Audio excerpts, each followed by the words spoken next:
Yang jelas respon keluargaku nggak setuju. Awalnya sih dari awal yang aku memang mulai mempelajari, aku memang hide story aku dari ibuku, bapakku, dan kakakku karena mereka di rumah tuh 3 orang yang sangat nentang sih.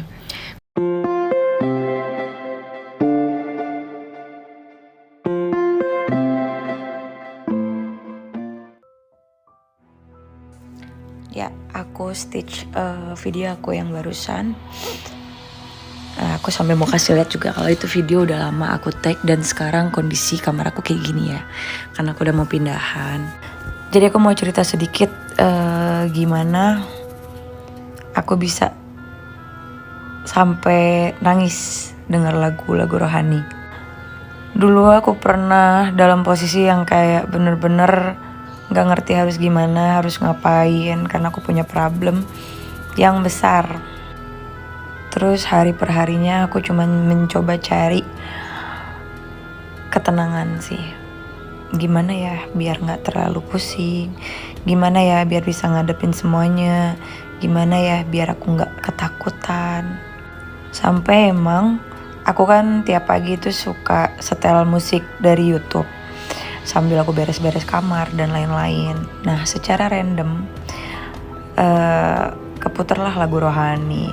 Terus aku ngedenger enak gitu. Lagu pertama yang aku suka lagu rohani itu Bapa Kau Setia. Dan kebetulan di YouTube itu di akhirnya tuh ada kayak semacam nasihat pengalaman dari mungkin tuh disebutnya pendetanya gitu ya. Dan ada satu kalimat di situ yang aku ingat sampai sekarang dan aku yakini. Jadi dia membahas soal pembangunan gereja yang kayak suatu hal yang mustahil gitu karena butuh banyak persiapan yang lumayan sulit. Tapi di situ Bapak itu bilang, memang sulit tapi tidak mustahil. Nah dari kata-kata itu aku kayak ngerasa punya semangat baru. Ngerasa kayak kebuka pikiran aku, oh iya, kalau kita yakin, kita percaya, semua hal tuh yang gak mungkin bisa jadi mungkin, asalkan Tuhan izinkan. Dan semenjak saat itu aku rajin dengerin lagu-lagu rohani yang lainnya, karena kebetulan random kan keputer gitu aja dari YouTube gitu. Kalau kita udah satu ngedenger lagu rohani, terus kan selanjutnya itu kan auto play gitu loh. Ya udah deh, akhirnya aku hafal lagu-lagu lainnya. Dan aku sering nyanyiin setiap kali aku live streaming di TikTok. Dan aku selalu ingatkan buat penontonku untuk toleransi. Tapi aku juga gak keberatan untuk nyanyi lagu religi. Walaupun jujur aku gak tahu artinya karena lagu religi kan bahasa Arab gitu. Tapi aku tetap suka keduanya. So, salam toleransi. Oke, karena aku udah mandi, jadi kita lanjut cerita ya. Yang jelas respon keluargaku nggak setuju. Awalnya sih dari awal yang aku memang mulai mempelajari, aku memang hide story aku dari ibuku, bapakku, dan kakakku karena mereka di rumah tuh 3 orang yang sangat nentang sih. Kalau bapakku sih nggak tahu nentang atau nggak, cuman memang dia orangnya no comment. Yang tahu itu adik aku gitu. Nah barulah sekitar 2 minggu yang lalu aku terbuka sama ibu aku. Ya pasti respon dia nggak mau, nggak terima gitu. Tapi ibuku sangat baik, dia bilang gini, aku bakal terus mendoain kamu supaya kamu tetap kuat iman Islamnya gitu. Aku cuma bisa bilang amin. Dan aku pasrahin kalau misalnya memang Tuhan mau aku bersamanya, Tuhan pasti mudahin aku. Hai teman-teman, mau ngelurusin sedikit. Jadi ada satu orang yang komen, dia nge-share soal toleransi sebenarnya dalam Islam menurut dia. Tapi memang komentarnya gue hapus karena di bawahnya tuh ada banyak komentar lain yang menurut gue ujung-ujungnya tuh kayak timbul perdebatan. Gue nggak mau karena gue pure di sini nge-share soal diri gue aja, bukan mau nge-share ke yang lain-lain. Jadi gue nggak mau tuh kalau misalnya komentar itu kebaca sama gue ternyata kayak ada kubu pro ke A, pro ke B, Kalau kayak gitu gue nggak mau, makanya gue hapus aja daripada panjang. Nah gue hapus, terus dia komen di video gue yang lain. Akhirnya gue hapus lagi dan gue blokir aja. Terus ternyata dia follow ke Instagram gue dan komen di reels gue. Akhirnya gue DM dia, gue bilang, maaf komentarnya saya hapus karena nimbulin perdebatan. Dia bilang katanya, loh kok nimbulin perdebatan?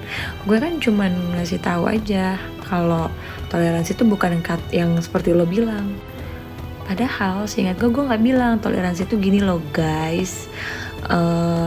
Sering dia denger lagu rohani, nyanyiin dia lagu rohani. Enggak, gue nggak bilang toleransi itu begitu.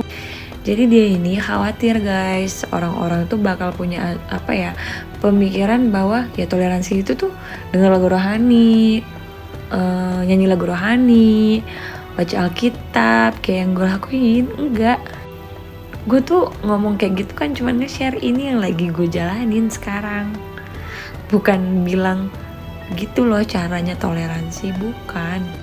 Gue emang ada bilang kalau gue nonton film tentang Yesus itu gue merasa kayak, oh ini yang bikin orang tuh kagum sama Yesus, oh ini ya pengorbanannya, ini yang bikin orang tuh percaya, yakin dan sayang banget sama Yesus gitu.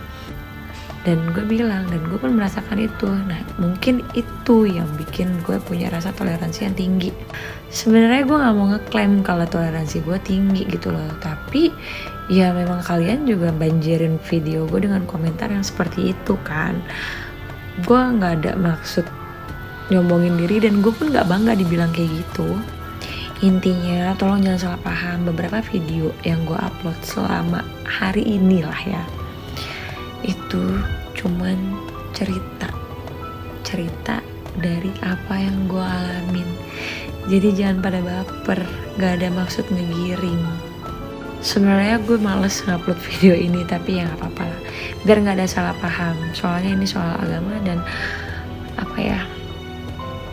agama itu sensitif gitu. Gue ingetin lagi, salam toleransi. Kalau gak suka skip aja. Bakal murtad ini. Bagiku agamaku dan bagimu agamamu. Terlalu kasar sih sebenarnya kalau disebut murtad, tapi memang sudah dari sananya kalau orang Islam keluar dari agama Islam itu memang disebut murtad, jadi nggak bisa disalahin. Tapi ini yang nggak murtad juga belum tentu masuk surga. Dan sekali lagi, urusan agama, kepercayaan, keimanan itu urusan pribadi, nggak bisa dipaksain. Kamu maunya saya tetap dalam Islam misalnya nih, tapi saya nggak taat, nggak ada jaminan surga juga buat saya, gitu sih. Tapi doain yang terbaik aja ya. Semoga kamu kuat dalam keimanan kamu. Hai guys, maaf nggak bisa balasin komennya satu-satu. Terima kasih banyak buat teman-teman yang udah doain aku yang baik-baik. Aku masih sibuk ngurus pindahan.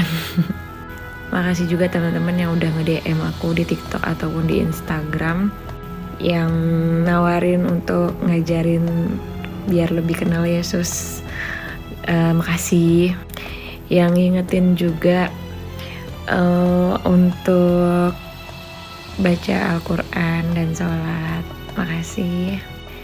Yang udah ngatain aku juga, kayak seakan aku emang dari kecil itu gak pernah sholat, atau gak diajarin sholat, atau gak pernah ngaji. Makasih. Aku gak benci, aku terima kasih banyak. Berarti kalian peduli. Tapi sekali lagi, aku di sini cuman sharing soal kenapa aku suka lagu rohani, kenapa aku tertarik untuk lebih mengenal. Bukan berarti aku mau convert atau ganti agama, bukan. Kalau memang kalian pengen aku teguh dalam Islam, doakan aja yang baik-baik. Kalau memang kalian mau menghina juga, ya silahkan. Aku cuma mau doain yang baik-baik buat kalian semua. Aku cuma mau ngomong yang baik-baik buat kalian semua. Karena aku ingat pesan di film itu, kalau nggak salah waktu itu salah satu murid Yesus mau ngebunuh orang pakai pisaunya gitu. Terus Yesus bilang gini, jangan kamu membunuh orang dengan pisaumu. Nanti intinya kayak nanti kamu pun akan mati dengan cara yang sama gitu loh. Maaf tapi kalau misalnya masalah ya kalimatnya, sepengingat aku kayak gitu sih. Itulah kenapa aku pengennya ya udah doa yang baik-baik aja buat kalian. Tapi kalian kayaknya nggak perlu deh ngelontar komentar yang gimana-gimana. Karena aku juga takut kayak kesannya bikin kalian tuh punya ruang yang A itu lebih baik, B itu lebih baik, A itu lebih baik, B itu lebih baik. Please, aku cuman sharing, aku cuman belajar. Aku bukan berarti aku kayak mau menggiring kalian untuk pindah agama atau apa, enggak. Aku cuman cerita gue kagum gitu sama sosok Yesus karena ini, udah gitu aja. Gue suka lagu rohani karena ini, udah, nggak lebih. So thank you perhatiannya.